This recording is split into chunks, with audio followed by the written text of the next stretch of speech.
Hello ചങ്ങായിമാരെ, മറ്റൊരു mini വ്ളോഗിലേക്ക് സ്വാഗതം. ആദ്യം തന്നെ നിങ്ങൾ കണ്ടല്ലോ അവിടെ ഇരിക്കുന്ന എണ്ണക്കടികളും പാലും വെള്ളമൊക്കെ.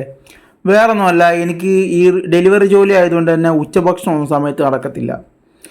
അപ്പോൾ ഞാൻ എന്തോ ചെയ്യുന്നത്, ഡെലിവറി സാധനങ്ങളൊക്കെ കൊടുത്ത് ഒരുവിധം ഒന്ന് ഒതുങ്ങി കഴിയുമ്പം ഏതെങ്കിലും ചായക്കടയിൽ കയറും. സ്ഥിരമായിട്ട് ഒന്ന് രണ്ടെണ്ണം ഉണ്ട്. അത് ഈ കയറിയിട്ട് ഇങ്ങനെ ഇതേവിട്ട് 2-3 ഗ്ലാസ് പാലും വെള്ളവും കടികളും ഒക്കെ ഞാൻ കഴിക്കുക. എന്നിട്ട് വീട്ടിലേക്ക് മേടിച്ചുകൊണ്ട് വരും. അങ്ങനെ ഞാൻ കഴിഞ്ഞ ദിവസം ഉള്ളിവട മേടിച്ചുകൊണ്ട് വന്നപ്പോൾ അച്ഛൻ എന്നെ വഴക്ക് പറഞ്ഞിട്ട് കാണിച്ചു തന്നെയാണിത്. ഉള്ളിവട സ്ഥിരമായ കഴിച്ച് കഴിഞ്ഞാൽ ശരീരത്തിന് എന്തോരം ദോഷം വരുമെന്ന് എനിക്ക് അന്നേരമാണ് മനസ്സിലായത് ഗൈസ്. പുള്ളി ഒരെണ്ണം എടുത്ത് തന്നെ ജസ്റ്റ് ഒന്ന് പ്രസ് ചെയ്ത് കാണിച്ചു കൊടുത്തു, തന്നു. പ്രസ് ചെയ്ത് കാണിച്ചു തന്നപ്പോൾ കയ്യിൽ മൊത്തം എണ്ണയെന്ന് പറഞ്ഞു കഴിഞ്ഞാൽ നിങ്ങളിപ്പം വീഡിയോയ്ക്കകത്ത് തന്നെ കണ്ടു കാണും. കയ്യിൽ നമ്മൾ ഈ കുളിക്കാൻ നേരത്ത് തലയിൽ എണ്ണ തേക്കത്തില്ല, അതേപോലത്തേക്ക് എണ്ണ. അപ്പം ഞാനാണെങ്കിൽ ഇതെല്ലാം 2-3 ഒക്കെ ഓരോ ദിവസം കഴിക്കുന്നത്. എനിക്കാണെങ്കിൽ നല്ല തടിയുണ്ട്. അച്ഛനാണെങ്കിൽ അതിൻ്റെ പേരിൽ എന്നും വഴക്കാം. വീട്ടിൽ കൊണ്ടുവരുന്നതിനാണെങ്കിൽ അതിൻ്റെ അപ്പുറം വഴക്കും.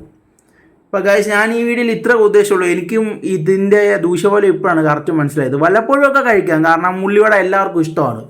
പക്ഷെ നിങ്ങളെല്ലാം കണ്ടില്ലേ എന്തോരം എണ്ണയാണ് ഡെയിലി കഴിക്കുന്നത്. നമ്മുടെ ആരോഗ്യത്തിന് അത് ദോഷം ചെയ്യും, നല്ല പോലെ ദോഷം ചെയ്യും. ഇതാ കണ്ടില്ലേ എണ്ണ. അപ്പോൾ കൂട്ടുകാരെ, ഈ വീഡിയോയിൽ നിന്ന് ഞാൻ ഒരിക്കലും കടക്കാരെയോ അതല്ലെങ്കിൽ ഒന്നും അല്ല കുറ്റം പറയുന്നത്. നമ്മൾ നമ്മുടെ ഫുഡ് ഹാബിറ്റിൽ ഒന്ന് ശ്രദ്ധിക്കണം. കാരണം ഇതൊക്കെ നമ്മൾ കൊച്ചിലോട്ട് കഴിച്ച് ശീലിക്കുന്ന സാധനങ്ങളാണ്, നല്ല ടേസ്റ്റാണ്. പക്ഷെ അതിൻ്റെ പിന്നിൽ ഇതുപോലൊരു വലിയൊരു ആപത്ത് നമ്മളെ കാത്തിരിപ്പുണ്ട്. അത് നമ്മളെ ഭാവിയിലൊരു വലിയ രോഗിയാക്കാൻ സാധ്യതയുണ്ട്. Okay guys, by.